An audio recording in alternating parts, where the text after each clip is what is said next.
So we know about Mahatma Gandhi.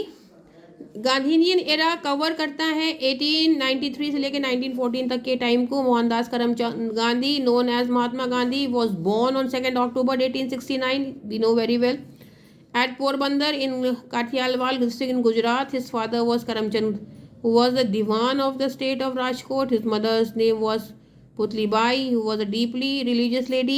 He was married to Kasturba Gandhi in 1887. Mahatma Gandhi went to England to receive higher education, became a barrister, advocate.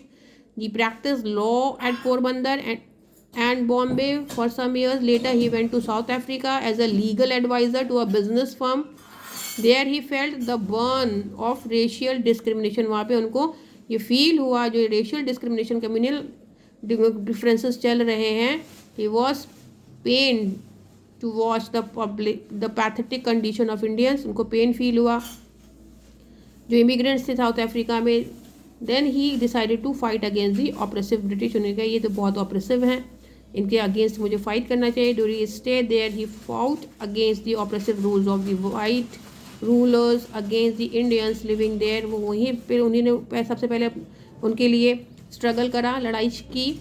इस fight for struggle evolve and concept of satyagraha के लिए सत्याग्रह, सत्य के को follow करके the path of truth, अहिंसा. आग्रह means request करेंगे हम लोग, फाइट नहीं करेंगे. एक ऐसा स्टेप लेंगे जिससे सबको हम इन्फ्लुएंस करना चाहते हैं मगर हम किसी को हर्ट करना नहीं चाहते. और नॉन वायलेंस जो पाथ होगा वो नॉन वायलेंस का पाथ होगा, अहिंसा का पाथ होगा. It was based on truth और सत्य एंड अहिंसा और nonviolence. He was lovingly called Bapu जी.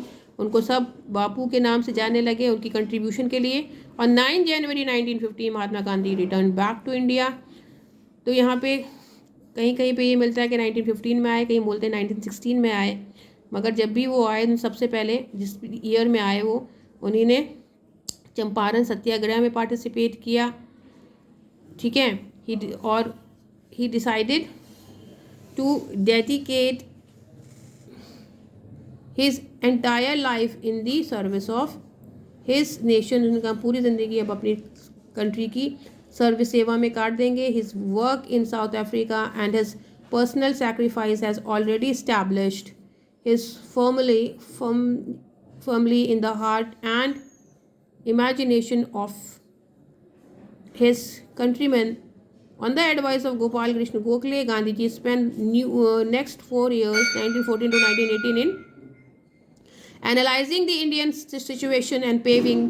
उन्होंने रास्ता खोला इंडियन फ्रीडम में. 1916 he founded Sabarmati Ashram in Ahmedabad, Gujarat, where he applied his novel method of mass agitation. Satyagraha education बहुत बड़ा होगा, मास एजुटेशन होगा, बहुत सारे लोग होंगे, मगर कैसा होगा, एकदम नॉन वायलेंट होगा और बिल्कुल पीसफुल होगा. Truth and non violence Gandhi ji had. इनकी आइडियोलॉजी क्या है, किन आइडियल्स पे काम कर रहे थे Gandhi? Truth and non violence. Gandhi ji had firm faith in truth and non violence. Satyagraha, Gandhi ji use satyagraha to eradicate evil and achieve political aim. Believe in democracy. Gandhi ji was in favour of representative democracy. Representative चुनेंगे public अपनी जो उनको rule करेगी, यानी rules होगा Abraham Lincoln वाला democracy वाला जो डेफिनेशन है उसको फॉलो करना. उन्होंने कहा by the people for the people of the people. लोगों का शासन लोगों के ऊपर लोगों द्वारा. स्वदेशी खादी एंड चरखा उन्होंने इंट्रोड्यूस किया. Mahatma Gandhi preached and practice swadeshi. He asked his followers to wear khadi. He made the चरखा as a symbol of national movement, Hindu Muslim unity में वो बिलीव करते थे. Gandhi ji believe in universal brotherhood. सारे भाई हैं जितने भी इंडियन सब एक दूसरे के भाईचारे में विश्वास करते थे. He firmly believe that Hindu Muslim unity was necessary for the success of national movement. उनको पता था कि हिंदू और मुसलमान जो आपस में लड़ रहे हैं इनको एक करना पड़ेगा तभी इंडिया फ्री होगा, क्योंकि डिवाइड एंड रूल पॉलिसी अंग्रेज़ों ने, इंग्लिश ब्रिटिशर्स ने इंट्रोड्यूस कर दी थी. वो सबको लड़ा कर ही अपना फ़ायदा उठा रहे थे. जैसे वो कैट और मंकी वाली स्टोरी है कि 2 कैट फाइट कर रही हैं और फ़ायदा मंकी का हो रहा है.